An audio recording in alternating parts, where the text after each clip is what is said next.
ಆತ್ಮೀಯ 10ನೇ ತರಗತಿ ವಿದ್ಯಾರ್ಥಿಗಳೇ, ಈ ದಿನದ ತರಗತಿಗೆ ಸ್ವಾಗತ. ವಿದ್ಯಾರ್ಥಿಗಳೇ, ಈ ದಿನದ ತರಗತಿನಲ್ಲಿ 10ನೇ ತರಗತಿ ICSEನ ಓದ್ತಾ ಇರತಕ್ಕಂತಹ ವಿದ್ಯಾರ್ಥಿಗಳಿಗಾಗಿ ನಾನು ಪಾಠವನ್ನ ಪ್ರಾರಂಭ ಮಾಡ್ತಾ ಇದ್ದೇನೆ.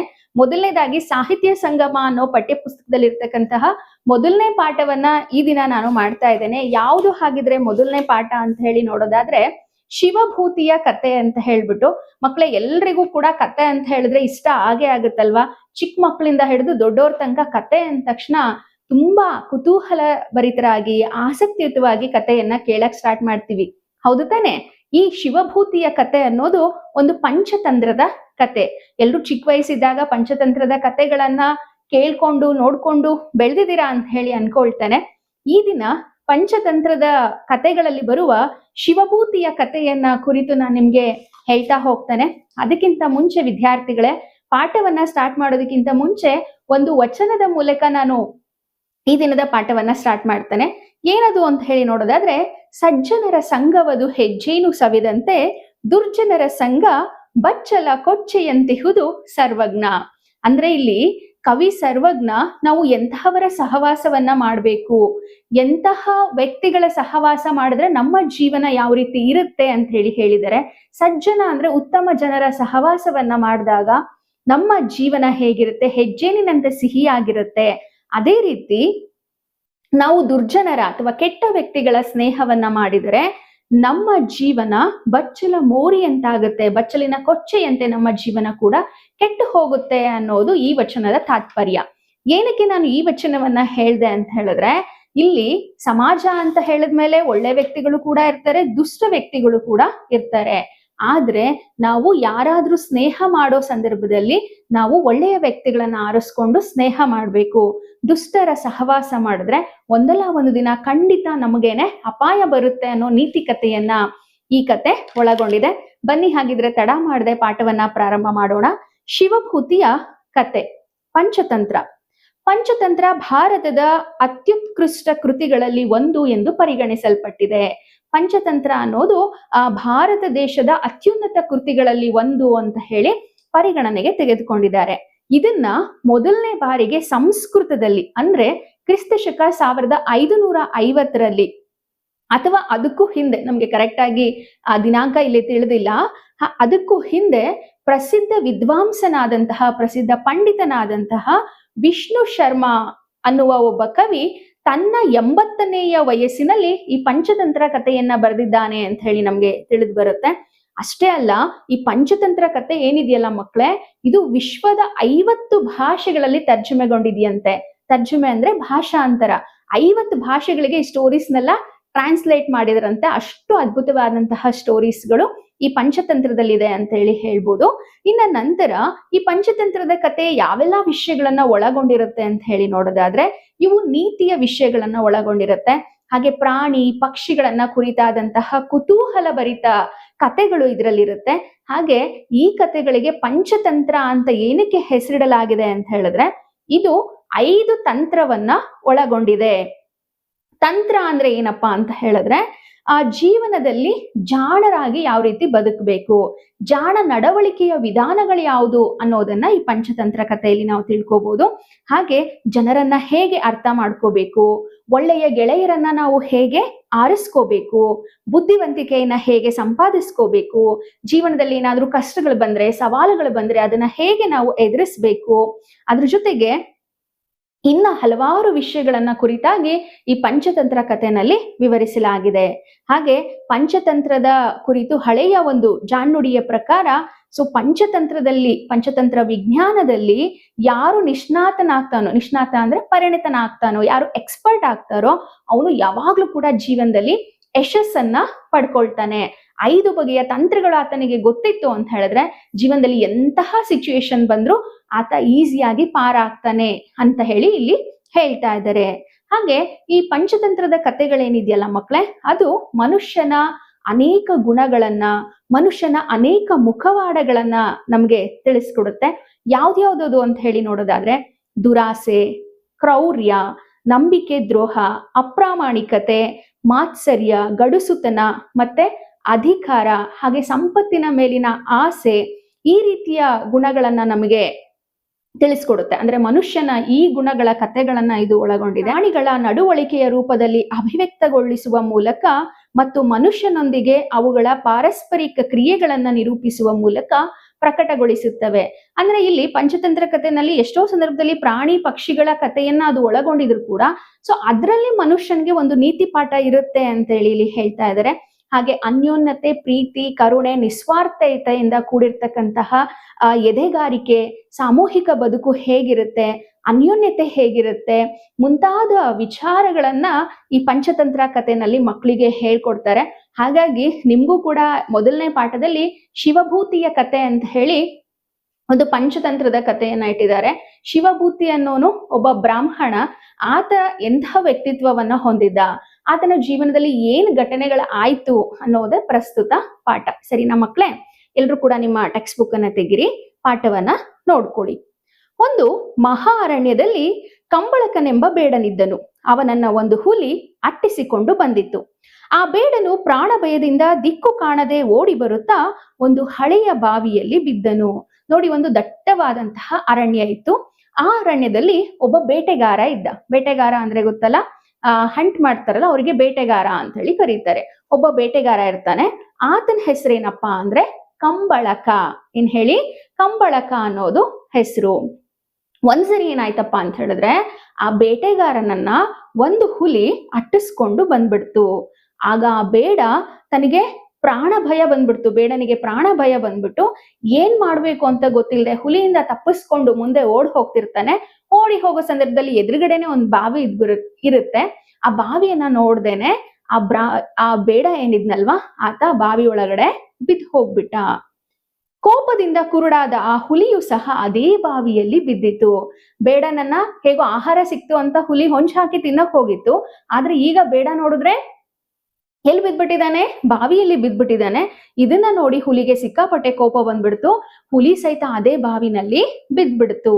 ನಂತರ ಅದೇ ದಾರಿಯಲ್ಲಿ ಚಪಲಕ ಎಂಬ ಕೋತಿಯು ಬಾಯಾರಿ ನೀರು ಕುಡಿಯಲು ಬಾವಿಯನ್ನ ಹೊಕ್ಕು ದಡದ ಮೂಲಕ ಇಳಿಯುತ್ತಾ ಜೋತು ಬಿದ್ದ ಒಂದು ಸರ್ಪವನ್ನ ಬಳ್ಳಿ ಎಂದು ಭ್ರಮಿಸಿ ಹಿಡಿದು ಹಾವು ಸಹಿತ ಬಾವಿಯಲ್ಲಿ ಬೀಳುತ್ತದೆ. ಏನಾಯ್ತು? ಈಗ ಫಸ್ಟ್ ಬೇಡ ಬಿದ್ದ, ಆಮೇಲೆ ಹುಲಿ ಬಿತ್ತು. ಹುಲಿ ಬಿದ್ದ ನಂತರ ಅದೇ ಮಾರ್ಗದಲ್ಲಿ ಒಂದು ಕೋತಿ ಬರ್ತಿರುತ್ತೆ. ಆ ಕೋತಿ ಹೆಸರು ಚಪಲಕ್ಕ ಅಂತ ಹೇಳಿ. ಆ ಕೋತಿಗೆ ಬಾಯಾರಿಕೆ ಆಗಿ ನೀರ್ ಕುಡಿಬೇಕು ಅಂತ ಅನ್ಸುತ್ತೆ. ಆಗ ಆ ಕೋತಿ ಏನ್ ಮಾಡುತ್ತೆ? ಬಾವಿ ಹತ್ರ ಬಂದು ಬಾವಿಯ ದಡದ ಹತ್ರ ಓಡಾಡ್ತಿರುತ್ತೆ. ಅವಾಗ ದಡದ ಹತ್ರ ನಡೆಯುವಾಗ ಕೆಳಗಡೆ ಇಳಿಯೋಣ ಬಾವಿ ಹತ್ರ, ಏನಾದ್ರೂ ಒಂದ್ ಸಪೋರ್ಟ್ ತಗೊಂಡು, ಇಲ್ಲಿ ಯಾವ್ದೋ ಬಳ್ಳಿ ಇದೆ ಅಂತ ಹೇಳಿ ಅನ್ಕೊಂಡು ಒಂದ್ ಹಾವನ್ನ ಇಟ್ಕೊಂಡು ಇಳಿಯೋಣ ಅಂತ ಹೋಗುತ್ತೆ. ಅವಾಗ ಏನಾಯ್ತು? ಅದು ಬಳ್ಳಿ ಅಲ್ಲ ಅಲ್ವಾ. ಹಾಗಾಗಿ ಆ ಕೋತಿ ಅದ್ರ ಜೊತೆಗೆ ಅದು ಹಿಡ್ಕೊಳ್ತಲ್ಲ ಸರ್ಪ, ಎಲ್ಲರೂ ಕೂಡ ಎಲ್ಲಿ ಬಿದ್ಬಿಡ್ತಾರೆ? ಬಾವಿಯಲ್ಲಿ ಬಿದ್ಬಿಡ್ತಾರೆ. ಈಗ ಬಾವಿಯಲ್ಲಿ ಬೇಡ, ಹುಲಿ, ಕೋತಿ, ಸರ್ಪ ಇಷ್ಟು ಜನ ಬಾವಿಯಲ್ಲಿ ಇದ್ದಾರೆ. ಅಷ್ಟೊತ್ತಿಗೆ ಏನಾಯ್ತಪ್ಪ ಅಲ್ಲಿ ಅಂತ ಹೇಳಿದ್ರೆ, ಅಲ್ಲಿಗೆ ಶಿವಭೂತಿ ಎನ್ನುವ ಬ್ರಾಹ್ಮಣ ಬರ್ತಾನೆ.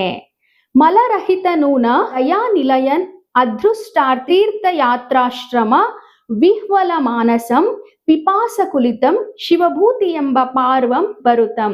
ಎಲ್ರು ಬಿದ್ಬಿಟ್ಟಿದ್ದಾರೆ. ಅಷ್ಟೊತ್ತಿಗೆ ಅಲ್ಲಿಗೆ ಒಬ್ಬ ಬ್ರಾಹ್ಮಣ ಬರ್ತಾನೆ. ಆತನ ಹೆಸರು ಶಿವಭೂತಿ ಅಂತ ಹೇಳಿ. ಈ ಒಂದು ಶ್ಲೋಕದಲ್ಲಿ ಆ ಬ್ರಾಹ್ಮಣನ ಗುಣಲಕ್ಷಣಗಳನ್ನ ಇಲ್ಲಿ ಹೇಳ್ತಾ ಇದ್ದಾರೆ. ನೋಡಿ, ಯಾವುದೇ ಕಲ್ಮಶವಿಲ್ಲದೆ ಇರ್ತಕ್ಕಂತಹ ನಿರ್ಮಲ ಮನಸ್ಸಿನವನು, ಅಪಾರ ದಯೆಯನ್ನ ಒಳಗೊಂಡವನು, ಹಾಗೆ ಆಶ್ರಯದಾತನು. ಈತ ಮೋಕ್ಷ ಅಥವಾ ಪುಣ್ಯವನ್ನ ಅರಸುತ್ತಾ ತೀರ್ಥಯಾತ್ರೆಯನ್ನ ಕೈಗೊಂಡಿರ್ತಾನೆ.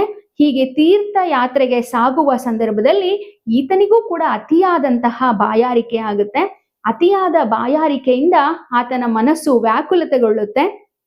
ಆತ ಕೂಡ ನೀರನ್ನ ಕುಡಿಯೋಣ ಅಂತ ಹೇಳಿ ಬರ್ತಿರ್ತಾನೆ. ಆಗ ಶಿವಭೂತಿಗೂ ಕೂಡ ಏನ್ ಕಾಣಿಸುತ್ತೆ? ಆ ಬಾವಿ ಕಾಣಿಸುತ್ತೆ. ಹಾಗೆ ಶಿವಭೂತಿ ತುಂಬಾ ಒಳ್ಳೆಯ ವ್ಯಕ್ತಿ. ಆತ ಒಬ್ಬ ಬ್ರಾಹ್ಮಣ. ತೀರ್ಥಯಾತ್ರೆಗೆ ಹೊರಟ ದಯಾಮಯನಾದ ಶಿವಭೂತಿ ಎಂಬ ಬ್ರಾಹ್ಮಣನು ಬಾಯಾರಿ ಅದೇ ಬಾವಿಗೆ ನೀರು ಕುಡಿಯಲು ಬರುತ್ತಾನೆ. ಶಿವಭೂತಿ ಪುಣ್ಯ ಸಂಪಾದನೆ ಮಾಡ್ಬೇಕು ಅಂತ ಹೇಳಿ ತೀರ್ಥಯಾತ್ರೆಗೆ ಹೊರಟಿರ್ತಾನೆ. ಈತ ಕೂಡ ಅದೇ ಬಾವಿ ಹತ್ರ ನೀರು ಕುಡಿಯಕ್ಕೆ ಬರ್ತಾನೆ. ಬಾವಿಯಿಂದ ನೀರು ಪಡೆಯಲು ಒಂದು ಬಳ್ಳಿಗೆ ತನ್ನ ಸಣ್ಣ ಕಳಶಗಿಂಡಿಯನ್ನ ಕಟ್ಟಿ ಬಾವಿಯಲ್ಲಿ ಬಿಡುತ್ತಾನೆ. ಬಾವಿಗೆ ಇಳಿಯಕ್ಕಾಗಲ್ಲ ಅಲ್ವಾ. ಸೊ ಹಾಗಾಗಿ ಆತನ ಹತ್ರ ಒಂದು ಚಿಕ್ಕದು ಗಿಂಡಿ ಇರುತ್ತೆ ಅಥವಾ ಚೊಂಬಿರುತ್ತೆ. ಅದಕ್ಕೆ ಒಂದು ದಾರವನ್ನ ಕಟ್ಟಿ ಬಾವಿ ಒಳಗಡೆ ಅದನ್ನ ಬಿಡ್ತಾನೆ.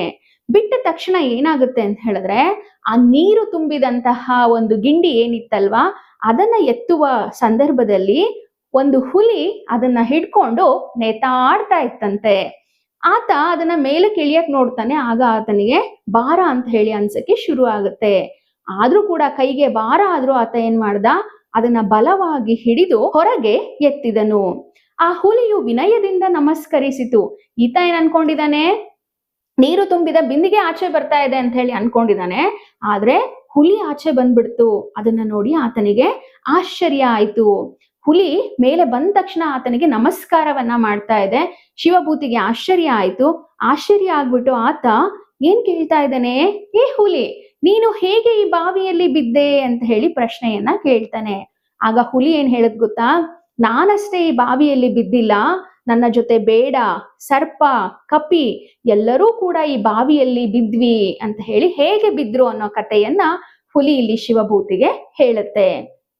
ಹಾಗೆ ಹುಲಿ ಏನ್ ಹೇಳುತ್ತೆ ನೋಡಿ, ತಮ್ಮ ಉಪಕಾರದಿಂದ ನಾನು ಜೀವಸಹಿತ ಉಳಿದು ಬಂದೆನು.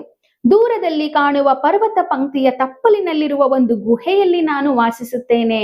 ಹೇ ಬ್ರಾಹ್ಮಣನೇ, ನೀನು ಇವತ್ತು ಉಪಕಾರ ಮಾಡಿದಕ್ಕೇನೆ ನಾನು ಜೀವ ಸಹಿತ ಬದುಕೋದಕ್ಕೆ ಸಾಧ್ಯ ಆಯ್ತು. ನೋಡು, ಇಲ್ಲಿ ನಾನು ಎಲ್ಲಿ ವಾಸವಾಗಿರ್ತೀನಿ ಗೊತ್ತಾ, ಆ ಪರ್ವತ ಪಂಕ್ತಿಯ ಸಾಲಿದೆಯಲ್ಲ, ದೊಡ್ಡ ದೊಡ್ಡ ಪರ್ವತಗಳ ಸಾಲಿದೆಯಲ್ವಾ, ಅದರ ತಪ್ಪಲಿನಲ್ಲಿ ಒಂದು ಗುಹೆ ಇದೆ. ಆ ಗುಹೆನಲ್ಲಿ ನಾನು ವಾಸ ಮಾಡ್ತಾ ಇದ್ದೇನೆ. ಅಲ್ಲಿ ನೀನು ಯಾವಾಗಾದ್ರೂ ಬಾ, ನಿನಗೆ ಅಮೂಲ್ಯವಾದಂತಹ ವಸ್ತುಗಳನ್ನ ನಾನು ಕಾಣಿಕೆಯಾಗಿ ಕೊಡ್ತೇನೆ ಅಂತ ಹೇಳಿ ಹೇಳ್ತು. ಹಾಗೆ ನೀನು ಹೇಳಿದ ಪ್ರಾಣಿಗಳನ್ನ ರಕ್ಷಿಸಿ ತೀರ್ಥಯಾತ್ರೆ ಮುಗಿಸಿ ನಿನ್ನಲ್ಲಿಗೆ ಬರುತ್ತೇನೆ ಎಂದನು. ಆಗ ಏನ್ ಹೇಳ್ದ ಆ ಬ್ರಾಹ್ಮಣ ಅಂದ್ರೆ, ಸರಿ ಹುಲಿರಾಯ, ಆಯ್ತು, ಮಿಕ್ಕಿರ್ತಕ್ಕಂಥ ಪ್ರಾಣಿಗಳನ್ನು ಕೂಡ ನಾನು ಉಳಿಸ್ಬಿಟ್ಟು ನನ್ನ ತೀರ್ಥಯಾತ್ರೆ ಮುಗಿದ ನಂತರ ನಾನು ನಿನ್ನ ಬಳಿ ಬರ್ತೀನಿ ಅಂತ ಹೇಳಿ ಹೇಳ್ತಾನೆ. ಆಗ ಹುಲಿ ಏನಂತ ಹೇಳುತ್ತೆ ಗೊತ್ತಾ ಆ ಬ್ರಾಹ್ಮಣನಿಗೆ, ಸರಿ ಸರಿ, ಬಾವಿಲ್ ಬಿದ್ದಿರೋ ಎಲ್ಲರನ್ನೂ ಬೇಕಾದ್ರೆ ಕಾಪಾಡು, ಆದ್ರೆ ಆ ಬೇಟೆಗಾರ ಇದಾನಲ್ವಾ ಆತನನ್ನ ಮಾತ್ರ ನೀನು ಕಾಪಾಡ್ಬೇಡ, ಆತನನ್ನ ರಕ್ಷಿಸ್ಬೇಡ. ಆತ ತುಂಬಾ ನೀಚ, ಆತ ಕೆಟ್ಟ ವ್ಯಕ್ತಿ. ನೀಚನಿಗೆ ಎಷ್ಟು ಉಪಕಾರ ಮಾಡಿದ್ರು ಅಷ್ಟೇನೆ. ನೀನು ಆತನಿಗೆ ಉಪಕಾರ ಮಾಡಿದ್ರು ಕೂಡ ಅವನೇನ್ ನೆನ್ಪು ಮಾಡ್ಕೊಳ್ಳೋದಿಲ್ಲ, ಅವ್ನ್ ಬರೀ ಬೇರೆಯವ್ರಿಗೆ ತೊಂದರೆನೆ ಮಾಡ್ತಾನೆ.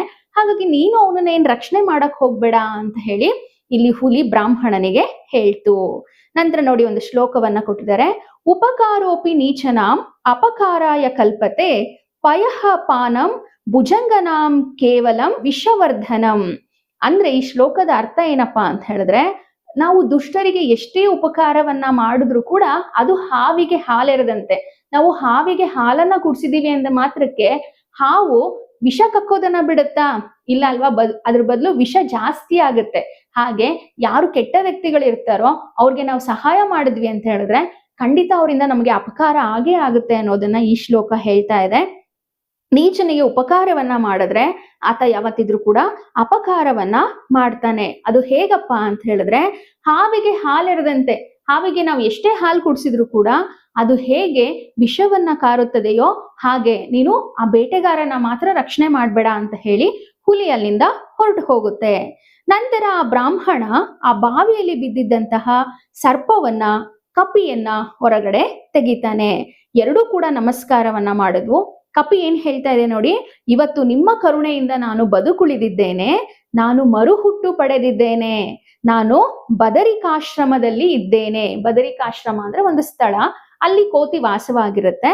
ನಾನು ಅಲ್ಲಿದ್ದೀನಿ, ನೀವು ಅಲ್ಲಿಗೆ ಹೇಗಾದ್ರೂ ಬಂದ್ರಿ ಅಂತ ಹೇಳಿದ್ರೆ ನಾನು ಶಕ್ತಿ ಮೀರಿ ನಿಮ್ಗೆ ಸತ್ಕಾರವನ್ನ ಮಾಡ್ತೀನಿ, ಖಂಡಿತ ಬನ್ನಿ ಅಂತ ಹೇಳ್ತು. ಅದೇ ರೀತಿ ಸರ್ಪ ಕೂಡ ಏನ್ ಹೇಳ್ತು, ಸರಿ ಆಯ್ತು, ನೀವು ಕೂಡ ಕಷ್ಟದಲ್ಲಿದ್ದಾಗ ನನ್ನನ್ನ ನೆನ್ಪು ಮಾಡ್ಕೊಳ್ಳಿ, ನಾನ್ ನಿಮ್ಗೆ ಸಹಾಯವನ್ನ ಮಾಡ್ತೀನಿ ಅಂತ ಹೇಳಿ ಆ ಬ್ರಾಹ್ಮಣನಿಗೆ ಹೇಳ್ತು. ಈ ರೀತಿ ಸರ್ಪ ಮತ್ತೆ ಕೋತಿ ಹೇಳಿ ಅವುಗಳು ವಾಪಸ್ಸು ಹೊರಟು ಹೋಯ್ತು. ನಂತರ ಏನಾಯ್ತು, ಈಗ ಬಾವಿಯಲ್ಲಿ ಉಳ್ದಿರೋದು ಯಾರು? ಬೇಟೆಗಾರ ಒಬ್ನೇ ಅಲ್ವಾ. ಹುಲಿ ಏನಂತ ಹೇಳಿ ಹೋಗಿತ್ತು, ನೀನು ಬೇಟೆಗಾರನನ್ನ ಮಾತ್ರ ರಕ್ಷಣೆ ಮಾಡ್ಬೇಡ, ಯಾಕೆ ಅಂತ ಹೇಳಿದ್ರೆ ಆತ ಕೆಟ್ಟವನು, ನೀಚ ಅಂತ ಹೇಳಿತ್ತು ಬ್ರಾಹ್ಮಣನಿಗೆ ಅಲ್ವಾ. ಈಗ ಆ ಬ್ರಾಹ್ಮಣ ಬಾವಿಯಲ್ಲಿ ಬಿದ್ದಂತಹ ಬೇಡನನ್ನ ರಕ್ಷಣೆ ಮಾಡ್ತಾನೋ ಇಲ್ವೋ ಅನ್ನೋದನ್ನ ಮುಂದಿನ ತರಗತಿಯಲ್ಲಿ ನೋಡೋಣ ಮಕ್ಕಳೇ. ಈ ದಿನದ ತರಗತಿಯಲ್ಲಿ ಮಾಡಿದಂತಹ ಪಾಠ ನಿಮ್ಮೆಲ್ಲರಿಗೂ ಕೂಡ ಅರ್ಥ ಆಯ್ತು ಅಂತ ಹೇಳಿ ಅನ್ಕೊಳ್ತೇನೆ. ಯಾರೆಲ್ಲ ನಮ್ಮ ಚಾನಲ್ ಅನ್ನ ಸಬ್ಸ್ಕ್ರೈಬ್ ಮಾಡಿಲ್ವೋ ಪ್ಲೀಸ್ ಸಬ್ಸ್ಕ್ರೈಬ್ ಮಾಡಿ, ಹಾಗೆ ನಿಮ್ಮ ಫ್ರೆಂಡ್ಸ್ಗೂ ಕೂಡ ಈ ವಿಡಿಯೋವನ್ನ ಶೇರ್ ಮಾಡಿ. Thank you so much for watching.